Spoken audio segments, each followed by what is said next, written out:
जय स्वामीनारायण विद्यार्थी मित्रों, बायोलॉजी ई विद्याना क्लासनी अंदर आप सौનું स्वागत है। बार सायन्स चैप्टर 1 એનો આપણે અભ્યાસ કરીએ છીએ, સજીવોમાં પ્રજનન। અગાઉના વિડીયોની અંદર આપણે લિંગી અને અલિંગી પ્રજનનનો તફાવત જોયો। એ તફાવતને સમજ્યા એમાં એક મુદ્દાની ચર્ચા એવી થઈ કે લિંગી પ્રજનન ધીમી અને જટિલ પ્રક્રિયા છે। તો એ જે લિંગી પ્રજનનની જે ઘટના છે એના મુખ્ય તબક્કા એટલે કે લાંબી, જટિલ અને ધીમી છે। તો લિંગી પ્રજનન સમગ્ર સળંગ પ્રક્રિયા છે। લિંગી પ્રજનન એક સળંગ પ્રક્રિયા છે, પણ આપણે એને સમજવા માટે ત્રણ ભાગમાં વહેંચી શકીએ, એટલે ત્રણ તબક્કામાં વહેંચી શકાય એમ છે। એક તબક્કો છે પૂર્વ ફલન, બીજો તબક્કો છે ફલન અને ત્રીજો તબક્કો છે પશ્વ ફલન। એટલે પૂર્વ ફલન છે એ લિંગી પ્રજનનની પ્રથમ ઘટના કહેવાય। તો બીજી ઘટના કઈ કહેવાય? ફલનની। અને ત્રીજી ઘટના કઈ કહેવાય? પશ્વ ફલનની। પૂર્વ ફલનની જે ઘટના છે એમાં બે પેટા તબક્કા પડે છે। એક છે જન્યુ જનન એટલે કે જન્યુઓનું નિર્માણ, અને પૂર્વ ફલનની બીજી ઘટના છે જન્યુ વહન। જન્યુ જનન અને બીજી ઘટના પેટા તબક્કા તરીકે ઓળખાય જન્યુ વહન। તો આ પ્રકારે લિંગી પ્રજનનના મુખ્ય તબક્કા થયા પૂર્વ ફલન, ફલન ને પશ્વ ફલન। પૂર્વ ફલનના બે પેટા તબક્કા જન્યુ જનન અને જન્યુ વહન। આ વાતને આગળ સમજતા જઈએ તો એક ક્વેશ્ચન છે, એ ક્વેશ્ચનને આપણે પહેલો જ ક્વેશ્ચન એવો પૂછાય કે લિંગી પ્રજનનનો પ્રથમ તબક્કો, હમણાં જે ચિતાર બતાવ્યો, ચાર્ટ બતાવ્યો એ પ્રમાણે, અથવા પૂર્વ ફલન ઘટના, લિંગી પ્રજનનનો પ્રથમ તબક્કો એક નંબર લખ્યો એ કઈ ઘટના છે? પૂર્વ ફલન। આ પ્રશ્નને બીજી રીતે પૂછાય કે જન્યુઓનું નિર્માણ અને જન્યુ વહન સમજાવો, એવી રીતે પણ પૂછાય। તો પ્રશ્ન પૂછાવાની પદ્ધતિ કઈ છે? તો આ ત્રણ રીતે પ્રશ્ન પૂછાઈ શકે। હવે લેટ સ્ટાર્ટ, આપણે શરૂ કરીએ કે પૂર્વ ફલન। પૂર્વ ફલન એટલે ફલન પહેલાનો તબક્કો એવું પણ બોલાય। ફલન પહેલાનો તબક્કો એટલે પૂર્વ ફલન કહેવાય। તો એ પૂર્વ ફલનની અંદર જન્યુઓના જોડાણ પહેલાની ઘટના એટલે કે જન્યુઓનું જોડાણ એટલે ફલન, ફલન પહેલાની ઘટના। તો પ્રથમ ઘટના કઈ છે? એમાં પણ બે પેટા તબક્કા પડ્યા। એક એ જન્યુ નિર્માણ અને બી જન્યુ વહન। હવે આપણે પહેલો પેટા તબક્કો સમજીએ, જન્યુ નિર્માણ અથવા જન્યુ જનન। બે શબ્દો સરખા છે, જનન એટલે નિર્માણ થાય। આના ઉપરથી તમે સિમ્પલ સમજી શકો છો કે જન્યુઓનું સર્જન થવાની ઘટના છે આમાં। હવે વ્યાખ્યા કરવી હોય તો શું કરાય? જન્યુઓના નિર્માણની પ્રક્રિયાને જન્યુ જનન કહે છે। જન્યુઓના નિર્માણની પ્રક્રિયાને જન્યુ જનન કહે છે। જન્યુઓના પ્રકાર અને વિશેષતા એટલે કે નર સજીવ નરજન્યુ સર્જે અને માદા સજીવ માદાજન્યુ સર્જે। નરજન્યુ કોના તરફથી? નર સજીવ તરફથી ઉત્પન્ન થાય। અને માદાજન્યુ કોના તરફથી? માદા સજીવ દ્વારા ઉત્પન્ન થાય. હવે આ જન્યુઓના પ્રકાર પણ અલગ અલગ હોય છે. એની વિશેષતા જોઈએ આપણે. તો જન્યુઓ, એક નરજન્યુ અને બીજું માદાજન્યુ. નરજન્યુ કોના દ્વારા સર્જાય? હમણાં વાત કરીએ એમ નર સજીવ દ્વારા. અને માદાજન્યુ કોના દ્વારા સર્જાય? માદા સજીવ દ્વારા. ઓકે. હવે આ નરજન્યુ અને માદાજન્યુ છે, એમાં સમજન્યુઓ અને વિષમજન્યુ. શબ્દ કેવો છે? સમજન્યુ. અને બીજો શબ્દ છે વિષમજન્યુ. એટલે કે નર સજીવ નરજન્યુ સર્જે, માદા સજીવ માદાજન્યુ સર્જે. આવા નર અને માદાજન્યુઓ દેખાવમાં સરખા હોય, આબેહૂબ એકબીજા જેવા લાગે. આપણે એને જુદા ના પાડી શકીએ કે આ નરજન્યુ છે ને આ માદાજન્યુ છે, એટલે એને સમજન્યુ કહેવાય. જ્યારે વિષમજન્યુ એટલે જન્યુઓ દેખાવમાં કેવા હોય છે? ભિન્ન હોય છે. તરત જ ખ્યાલ આવી જાય. આ મનુષ્યનો અંડકોષ છે અને આ મનુષ્યનો શુક્રકોષ છે. અંડકોષ સર્જાય છે એટલે આને કહેવાય માદાજન્યુ અને આને કહેવાય નરજન્યુ, નર સજીવ દ્વારા. તો દેખાવમાં કેવા લાગ્યા તમને આકૃતિ ઉપરથી? ભિન્ન, એટલે વિષમજન્યુ. જ્યારે અહીંયા ધ્યાનથી જુઓ,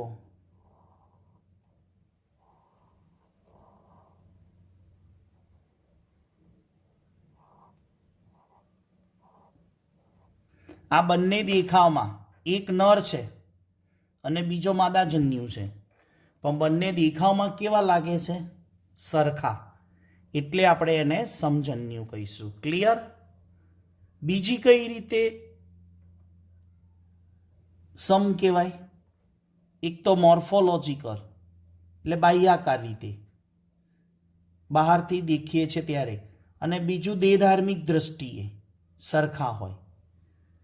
એટલે કોઈ સજીવમાં જે નરજન્યુ ને માદાજન્યુ છે ને, બહારથી તમે આકૃતિ ઉપરથી જોઈ શકો અથવા તો એને દેખાવમાં જોઈ શકો ને બહારથી, એ રીતે પણ સરખા. અને દેહધાર્મિક ફિઝિયોલોજી, અંદરની જે આંતરિક ક્રિયાઓ થાય છે એ રીતે પણ સરખા હોય તો સમજન્યુ કહેવાય. અહીંયા દેહધાર્મિક અને બાહ્યાકાર દ્રષ્ટિએ બંને રીતે ભિન્ન છે, એટલે એને પણ વિષમજન્યુ કહેવાય છે. એને પણ શું કહેવાય છે? વિષમજન્યુ. આમાં ઉદાહરણ છે ક્લેડોફોરા અને યુલોથ્રિક્સ. લીલ છે બંને. અહીંયા ફ્યુકસ લીલ છે અને માનવ. આકૃતિ ઉપરથી ચોપડીમાં સમજવાનું છે. હવે નરજન્યુ અને માદાજન્યુને બીજી રીતે પણ, આ ફર્સ્ટ મેથડ, અને આ સેકન્ડ બીજી કઈ રીતે? ચલજન્યુ અને અચલજન્યુ. કયા? ચલજન્યુ અને અચલજન્યુ. ચલ એટલે ચલિત હોય, અચલ એટલે અચલિત હોય. ચલિત એટલે કશાધારી અને અચલ એટલે કશા વિહીન. જ્યારે ચલજન્યુ છે એ નાના અને સક્રિય હોય, અને અચલજન્યુ છે એ મોટા અને ઢીલા હોય. એટલે બે રીતે યાદ રાખવાનું છે. એક ચલિતતાની દ્રષ્ટિએ છે અને બીજું છે આકારની દ્રષ્ટિએ. આ પહેલી મેથડ લીધી આપણે આકારની દ્રષ્ટિએ, અને આ બીજી મેથડ લીધી એ આપણે ચલિતતાની દ્રષ્ટિએ. તો ખ્યાલ આવે વિદ્યાર્થી મિત્રો? આ જન્યુ નિર્માણની ઘટના, એમાં નરજન્યુ અને માદાજન્યુની સમજ લીધી. આકારની દ્રષ્ટિએ કેવા છે? તો કે સમજન્યુ અને વિષમજન્યુ. અને ચલિતતાની દ્રષ્ટિએ કેવા છે? ચલિત અને અચલિત. હવે આ જન્યુઓ ઉત્પન્ન કેવી રીતે થાય છે? નિર્માણની વાત છે ને, એટલે આપણે એને સમજવું પડશે. તો કે આ જન્યુઓનું નિર્માણ થાય ને એટલે કોષ વિભાજનની ઘટના થાય ત્યારે જન્યુઓ નિર્માણ થાય. હવે વિચારો, કોઈ એક સજીવનું શરીર છે એટલે પિતૃદેહ. તમારે અહીંયા એન એટલે રંગસૂત્રોની સંખ્યા ગણવાની. એનનો અર્થ શું ગણવાનો? રંગસૂત્રોની સંખ્યા. પિતૃદેહ એટલે કોઈ સજીવનું શરીર. એ સજીવના શરીર બે રીતે હોઈ શકે. એક એકકીય દેહ અને બીજો દ્વિકીય દેહ. એકકીય દેહ એટલે એ પિતૃ સજીવ છે એમાં રંગસૂત્રોની સંખ્યા n હોય, અને દ્વિકીય દેહ એટલે રંગસૂત્રોની સંખ્યા કઈ હોય? 2n હોય. રંગસૂત્રોની સંખ્યા કેવી હોય છે? 2n, એટલે કે દ્વિકીય દેહ. હવે ચલો આગળ વધીએ. એકકીય દેહ એમાંથી જ્યારે જન્યુ નિર્માણ થાય ત્યારે અહીંયા આકૃતિ ઉપરથી સમજો. હવે અહીંયા પિતૃદેહ છે, આ પણ પિતૃદેહ છે. અહીંયા પિતૃદેહ કેવો છે? એકકીય છે.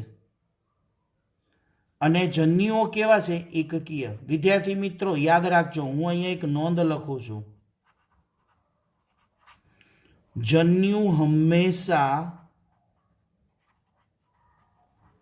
એકકીય જ હોય. એકકીય જ હોય. જન્યુ હંમેશા એકકીય. હવે તમે કહેશો સાહેબ આ જન્યુ હંમેશા એકકીય બોલો છો, એ શું છે? એકકીયનો અર્થ રંગસૂત્રોની સંખ્યા n હોય. ઉદાહરણ સમજાવું. મનુષ્યમાં કેટલા રંગસૂત્રો તમે અત્યાર સુધી શીખેલા છો? 23 જોડ એટલે કેટલા થાય? 46. બરાબર? 46 એટલે બેકી સંખ્યા. અને 23 એટલે n, એના અડધા ગણવાના. એટલે કેટલા ગણવાના? 46ના અડધા 23. ઓકે. હવે અહીંયા સમજો કે પિતૃનો દેહ n હોય અને જન્યુઓ હંમેશા એકકીય હોય, તો અહીંયા કઈ ઘટના થશે? સમવિભાજન. એટલે કે એક કોષમાંથી બે કોષનું નિર્માણ થાય છે, પણ એ કઈ ઘટના થાય છે? સંભાજન. ચેપ્ટર નંબર 10 કોષ વિભાજનની ઘટના. એ કોષ વિભાજનની ઘટનામાં આપણે સંભાજન આવે અને અર્ધીકરણની ઘટના આવે. સંભાજન અને અર્ધીકરણ શું છે તો એની માહિતી લઈએ.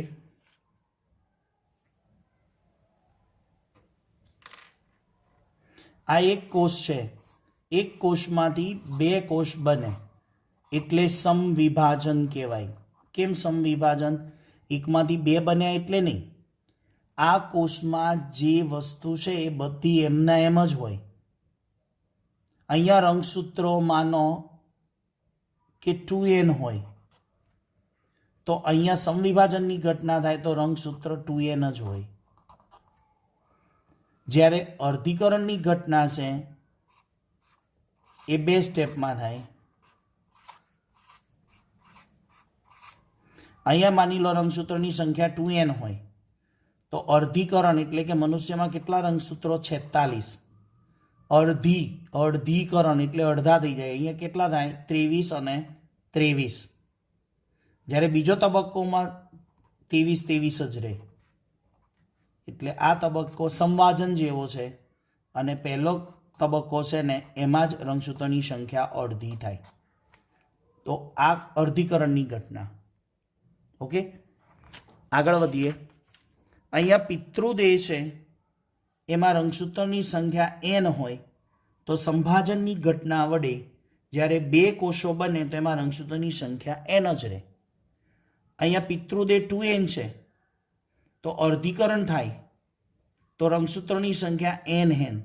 માનો અહીંયા રંગસૂત્રોની સંખ્યા 46 હોય, તો અહીંયા કેટલી થાય? 23 અને 23. ત્યાર પછી ફરીથી એનું સંભાજન થાય, એટલે આ તબક્કો સંભાજન જેવો છે, એટલે એમાં રંગસૂત્રોની સંખ્યા n જ રહે. આ એક યાદ રાખવાનું, એટલે બધી જ ખબર પડે કે જન્યુઓ હંમેશા કેવા હોય? એન. માની લો કે આ જન્યુ છે એમાં એન છે, એન જ હોય, એકકીય જ હોય, તો એનો પિતૃદેહ એકકીય હોય તો કઈ ઘટના થઈ હશે? તો એકકીય અને એકકીય રે સંભાજન. અહીંયા જન્યુઓ એકકીય છે અને એનો પિતૃદેહ દ્વિકીય હતો, એમાંથી જન્યુઓ એકકીય બન્યા તો કઈ ઘટના થઈ હશે? તો એકકીય બન્યા હશે અર્ધીકરણ. તો અહીંયા એકકીય દેહવાળા જે છે એમાં ઉદાહરણ છે મોનેરા, લીલ, ફૂગ અને દ્વિઅંગી. જેમાં દ્વિકીય દેહ છે અર્ધીકરણ દ્વારા જન્યુઓ સર્જાય છે, એમાં દ્વિઅંગી, અનાવૃત, આવૃત અને અનેક પ્રાણીઓ છે. આના ઉપરથી એક આપણને આઈડિયા આવે કે પિતૃદેહ જો એકકીય હોય તો સંભાજનની ઘટના થાય, અને દ્વિકીય હોય અને જન્યુઓ અર્ધીકરણ થાય છે અને એકકીય બને છે. આના માટે મોસ્ટ આઈએમપી ટેબલ આ છે. આમાં શું કરવાનું છે? તો અહીંયા બધા જ સજીવોના નામ આપ્યા છે. અહીંયા સુધી વનસ્પતિ છે, સફરજન, મકાઈ, ડુંગળી, બટાકા, ચોખા. અહીંયાથી પ્રાણીઓ છે, બિલાડી, કૂતરો, મનુષ્ય, ઘરમાખી, ફળમાખી, ઉંદર અને પતંગિયું. હવે આ વર્ક તમારે દોરીને તમારે પણ કરવાનું છે. અહીં એક ઉદાહરણ દ્વારા સમજાવું કે જન્યુ જેમાંથી નિર્માણ થાય એને જન્યુ માતૃકોષ કહેવાય. એટલે કે એમાં રંગસૂત્રની સંખ્યા કઈ ગણવાની? તમારે 2n. અને જ્યારે આ જન્યુ માતૃકોષ એટલે શું? કે માતૃકોષ એટલે કે જેમાંથી જન્યુઓનું નિર્માણ થવાનું છે એને જન્યુ માતૃકોષ કહેવાય. અને એમાંથી શું બનશે? જન્યુ બનશે. એ જન્યુમાં રંગસૂત્રોની સંખ્યા કેટલી ગણવાની તમારે? n. હવે ઉદાહરણ પહેલું સમજો, સફરજન. સફરજનમાં કુલ રંગસૂત્રોની સંખ્યા કેટલી છે માતૃકોષમાં, જન્યુ માતૃકોષમાં? 34. ઓકે, તો હવે એના જન્યુમાં કેટલી હશે? 34 અડધા 17. 17 દુ 34. હવે અહીંયા જન્યુની સંખ્યા આપી છે. જુઓ, જન્યુમાં રંગસૂત્રોની સંખ્યા કેટલી છે? 10. તો એના જન્યુ માતૃકોષમાં કેટલી હશે? ડબલ. એટલે કેટલી ગણવાની તમારે? 20. એક ઉદાહરણ હજી અહીંયા લઈએ. અહીંયા જુઓ, ફળમાખી છે, એમાં કેટલી છે? 4. તો અહીંયા ફળમાખીમાં કેટલી થશે? અહીંયા જન્યુમાં 4 છે રંગસૂત્રો, તો અહીંયા એના જન્યુ માતૃકોષમાં કેટલી થશે? ડબલ, 8. એટલે જન્યુ માતૃકોષમાં રંગસૂત્રોની સંખ્યા 2n એટલે ડબલ ગણવાની, અને એમાંથી સર્જાતા જે જન્યુઓ છે એમાં રંગસૂત્રોની સંખ્યા n હોય. એટલે જન્યુઓ હંમેશા કેવા હોય? એકકીય હોય. અને જન્યુ માતૃકોષ દ્વિકીય હોય, એમાં રંગસૂત્રો દ્વિકીય હોય. તો આ ટેબલ તમારે હોમવર્કમાં દોરવાનો અને એની અંદર બધી સંખ્યાઓ લખવાની, રંગસૂત્રોની સંખ્યા. આઈએમપી છે નીટમાં MCQ માટે. તો આવતા વિડીયો લેક્ચર સુધી સૌ વિદ્યાર્થી મિત્રોને HP સરના જય સ્વામિનારાયણ.